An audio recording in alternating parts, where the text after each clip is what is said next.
साती नहीं थी। पेड़ों की टेढ़ी मेढ़ी शाखाएं ऐसी लगती थीं मानो अंधेरे में कोई हाथ बढ़ाकर किसी को पकड़ने की कोशिश कर रहा हो। तभी दूर से एक गर्जना गूंजे, रा। ये आवाज पूरे जंगल में गूंज गई। ये था काली पंजा, एक डरावना और खूंखार टाइगर जिसकी एक आंख लाल और दूसरी बिल्कुल सफेद थी। कहते थे कि वो एक श्रापित टाइगर है जिसे रात में इंसानी आत्माएं नियंत्रित करती थीं। गांव वाले रात में घरों के दरवाजे बंद कर लेते क्योंकि काली पंजा का आतंक इतना भयानक था कि उसकी परछाई भी किसी की मौत का कारण बन जाती।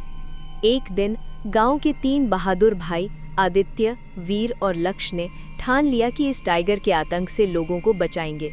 वे हथियार लेकर जंगल में घुस गए, पर जैसे ही वे गहरे जंगल में पहुंचे, पेड़ों से काले धुएं जैसा धूल उड़ा और हवा अचानक ठंडी हो गई। अचानक टाइगर उछलकर पेड़ों के बीच प्रकट हुआ। उसकी आंखों से खून जैसा प्रकाश निकल रहा था।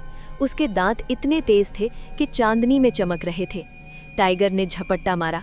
आदित्य उसके पंजे से बाल बाल बचा। वीर की टॉर्च हाथ से गिर गई और अंधेरा और गहरा हो गया।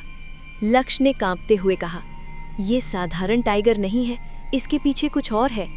और जैसे ही टाइगर ने दूसरी बार हमला किया, जंगल की जमीन कांपने लगी। टाइगर दर्द से चिल्लाया, रा। उसके शरीर से धुआं निकलने लगा। भाई समझ गए कि ये टाइगर किसी बुरी आत्मा के नियंत्रण में है। आदित्य ने अपनी जेब से वो पवित्र धागा निकाला जो गांव के बाबा ने दिया था। जैसे ही उसने टाइगर की ओर वो धागा फेंका, धागा आग की तरह चमक उठा। टाइगर चीखने लगा, उसका श्राप टूटने लगा।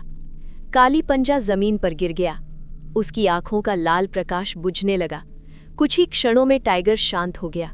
उसकी बुरी आत्मा मुक्त हो चुकी थी और अपना आखिरी सांस लेते हुए उसने तीनों भाइयों को शांत आंखों से देखा, जैसे बरसों से सिर्फ मुक्ति चाहता हो।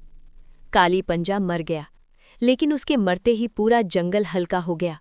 हवा गर्म हो गई, पक्षियों की आवाजें लौट आईं और वो भय का पर्दा जो बरसों से था अचानक गायब हो गया। Happy ending. काली पंजा की मौत के बाद श्राप टूट गया। गांव फिर से सुरक्षित हो गया। लोगों ने तीनों भाइयों का स्वागत फूलों और ढोल नगाड़ों से किया और जंगल सदियों बाद पहली बार शांत और सुंदर दिख रहा था। तीनों भाई रोज जंगल जाते और जहां काली पंजा आखिरी बार लेटा था, वहां फूल खिलने लगे, मानो वो टाइगर अब भी गांव की रक्षा कर रहा हो। अगर चाहो तो मैं इस कहानी का सीक्वल, कॉमिक स्टाइल वर्जन या डायलॉग वाली फिल्मी स्क्रिप्ट भी बना दूं।